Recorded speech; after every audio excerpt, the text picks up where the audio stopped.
Ladies and gentlemen, welcome to the Ride Mechanic channel. How the heck are you doing today? Today's video, I wanted to talk about the B&M Shake. So let's figure out how to do this opening.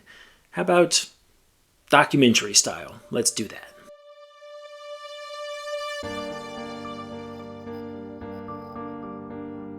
Since the beginning of Bollinger and Mabillard's history, they have become known to be the smoothest rides out there.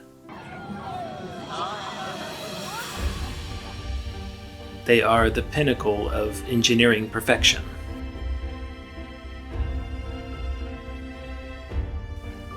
It's a park's crowning jewel to have one of these rides under their belt.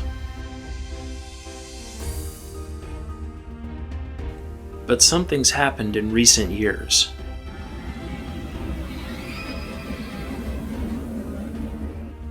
We're not really sure what's going on anymore. These smooth, immaculate rides have turned rough and shaky. People want answers. Their fans deserve answers. We couldn't get Bollinger and Mabilard on this video, but we did bring in an expert to talk to us about this exact problem. I think you'll recognize this man who is as iconic as B&M themselves. He needs no introduction. Hey there. Sorry, let me just put this mic on real quick. No, that's okay. We already have sound.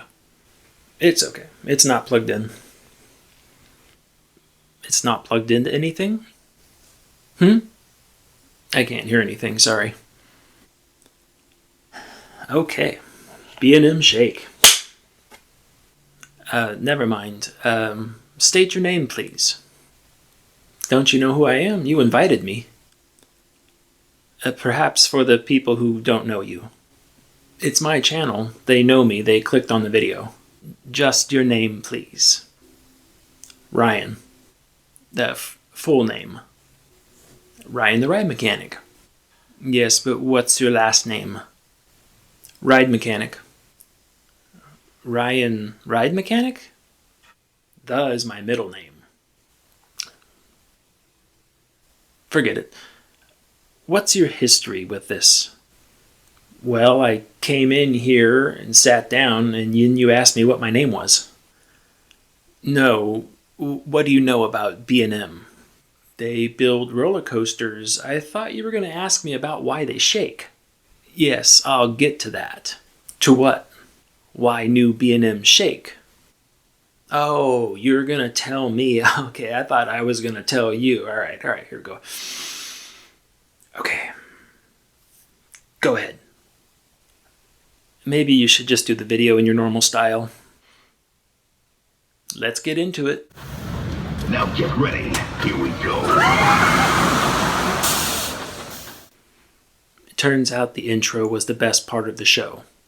If this is your first time here, make sure you like and subscribe, and I'll keep making more of this content out there for everybody else to enjoy.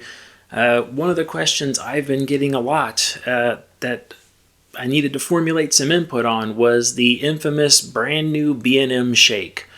For those of you who don't know, the B&M Shake is come up on a handful of their newer rides, and basically it's not quite a vibration, and I've talked with people in depth about this. It's not a vibration in the train, it's a shake in the train. The difference between the two is vibrations typically follow things that rotate like wheels. The faster the train goes, the faster it vibrates, and it just feels uneasy riding the train. Shakes are typically noticed side to side, especially when the train turns or goes from transition to transition. The shake is a jolt, is a left to right. That's a shake. So the newer equipment coming out has had a pronounced shake in it. And one of the places where this is most noticeable seems to be the Nemesis Reborn. For that particular ride, you can see all sorts of on-ride videos that people have recorded where they're getting tossed around in the vehicle pretty good. So I wanted to talk about that today. Looking into the background of this, I've been thinking, like, why is the Shake there? So he would continuously fill the video with statements like and so. The majority of my B&M experience comes from a floorless coaster. Floorless coasters are built a little differently than inverted coasters just because of the way they're laid out, but all the components are relatively the same, pretty close to it. Some minor differences, some major differences, but they're very close to it for what I want to talk about. So I wanted to talk, why does this Shake side to side? Well, my first thought is the suspension of the train. So there's two types of suspension. There's like a carrying suspension, and then there's like a reactive suspension. My names, I've made them up completely. So carrying suspension is basically what the train rides on all the time. And that is realistically in a BM, there's not much of a suspension in there. Some roller coasters actually have all sorts of springs and shocks and torsion bars and things like that to carry the load throughout the track. But B&Ms, they pretty much just have one piece in there, and that is on the wheel carrier assembly where the road wheels go. If you were to take the road wheels out of their sockets and take the pins out of there, the wheel carriers themselves have a rubber bushing on both sides of that pin. So that allows that wheel to vibrate and do all sorts of stuff on the track that would normally just cause the rider to be uneasy. And then it goes into the axle that holds the wheel, and then that axle is vibrating inside that rubber bushing. And a little bit of that vibration is translated into the actual wheel carrier itself. But once it's in the wheel carrier, it has nowhere to go, because the wheel carrier is a solid steel, not solid, but I mean it's a steel component that is mounted to a big hanger that's steel, and then that's mounted through a bearing, then that's mounted right into the coach, and the coach is typically where your seat is bolted to. My thoughts about him were that he really didn't know what he was doing. So I was like, okay, that could be that. And then I started thinking reactive suspension, and this is like things you would find in upstop and guide wheels. Now for B&Ms, they don't have much. On the sides of the guide wheels, they have some urethane blocks that fit right in the side of the guide wheel. Those are more just to handle that reactive load when it goes really hard towards one side and you get that lateral G-force pushing your body out of the seat. Those pads take up a lot of that shock. The upstops really have nothing in there. They have springs, the guides and the upstops have springs, but those are mainly just to keep the wheels touching the track in those scenarios. They're not really meant to absorb anything, really. They're just to keep the wheel pressed against the track. That way the wheel doesn't lose momentum when you're going through elements, because losing momentum in wheels makes the train slow down a little bit more, so you want to always keep those rotating. I started thinking about, like, well, what else could they be doing? It's been happening on newer rides, and I've heard about this from Nemesis. I've actually heard it on a couple of different scenarios of rides, but let's see, Iron Menace was one that popped up. So it's like, okay, it's not just an invert. It's spread across other things. So I was thinking, what could this be? Could have B&M started manufacturing their track different? Because the track is a very precise thing, and it's plus or minus 1 millimeter per their manual. Could B&M have gone to value engineering, which is where they basically took the tolerance in the track and loosened the tolerance up? Instead of plus or minus 1 millimeter, they made it plus or minus 3 millimeters. That could have done something like that, but that's something called like value engineering, because the track is still there, it's still doing what it needs to, it's strong, but the precision isn't that tight. Why would you want less precision in the track? Well, it's much cheaper to fabricate by a long shot. When you take the precision out of stuff, it becomes very cheap. So that could be one reason, but I don't really think it's the track. I've talked with some other people at other parks since then, And people are like, no, it's not the track, because the track's still the same. B&M is nice. They're very repetitive in what they do, so they keep building things the same way over and over and over again, which is great because it makes troubleshooting a little bit easier. The man is an absolute train wreck. None of his thoughts are connected.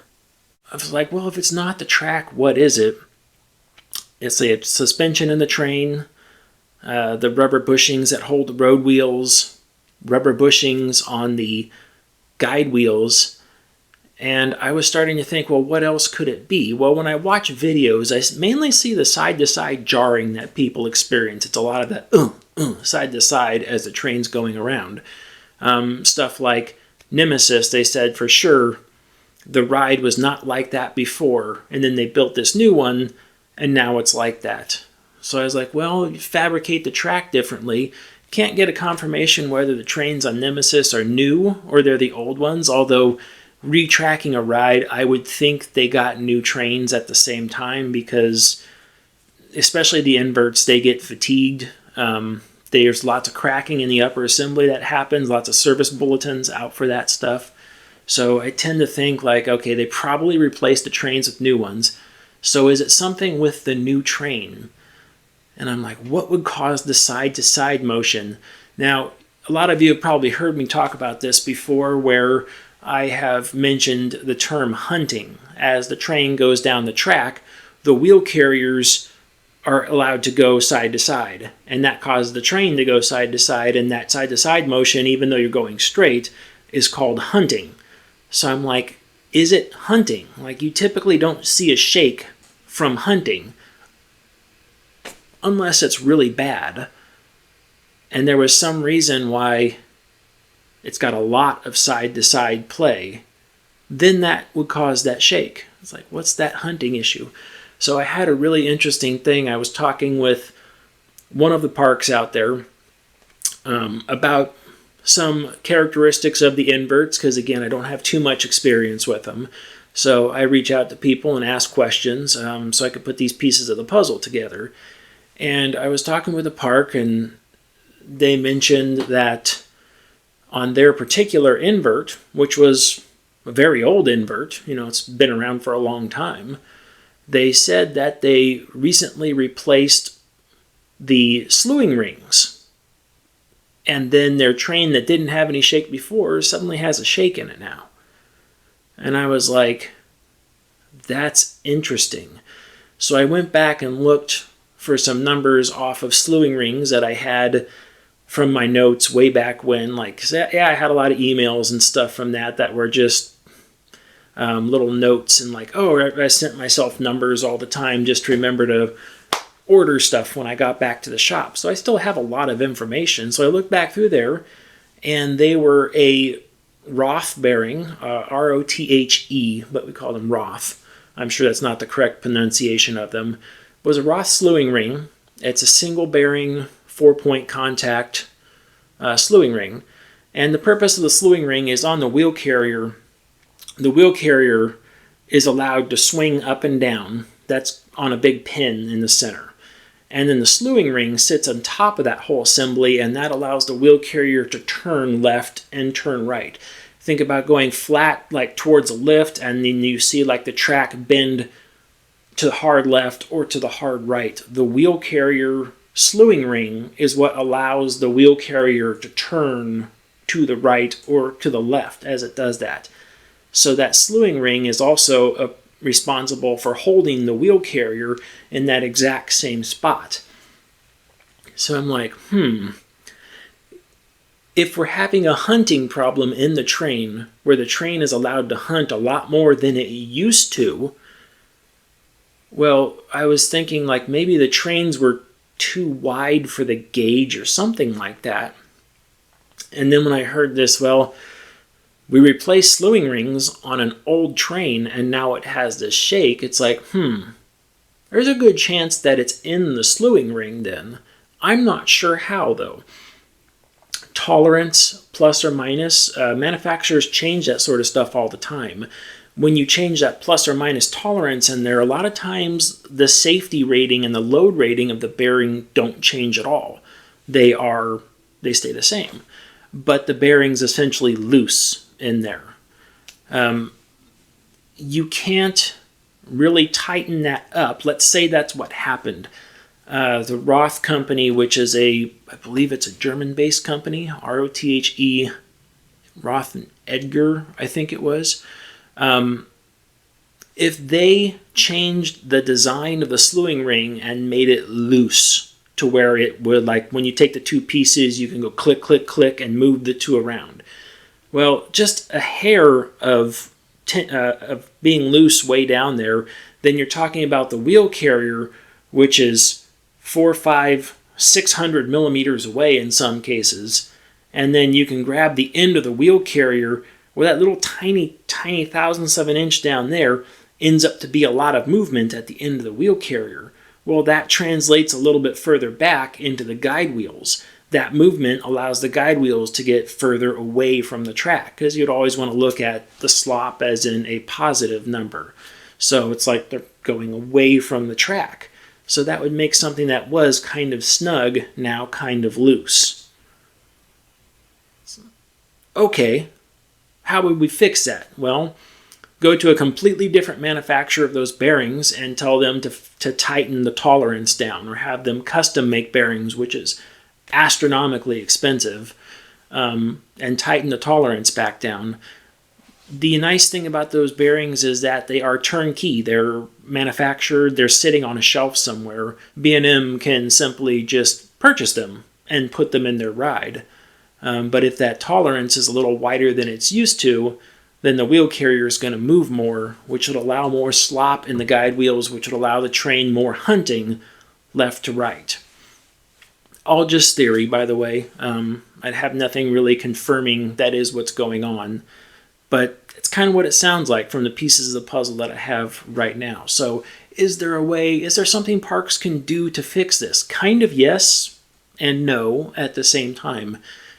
What would we have to do? Well, you would have to take the guide wheels and shim them to push them harder against the track. Now, let's see, manufacturers like Intamin, some Gerstlauer, I know Premier's do it.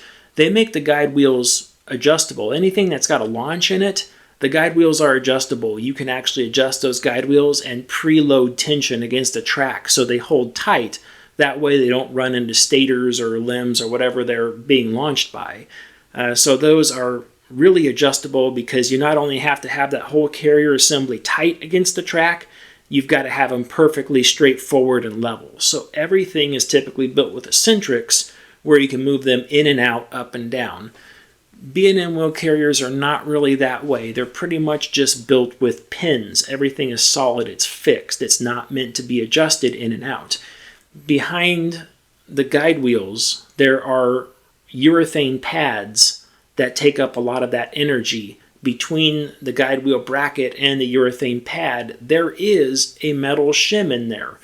Nothing in the manual says to mess with those shims ever. But I've done it before. We've actually done it a lot, because we found out that we had inconsistent times in the way our trains were running. One was running really fast, one was running really slow, and we couldn't figure it out.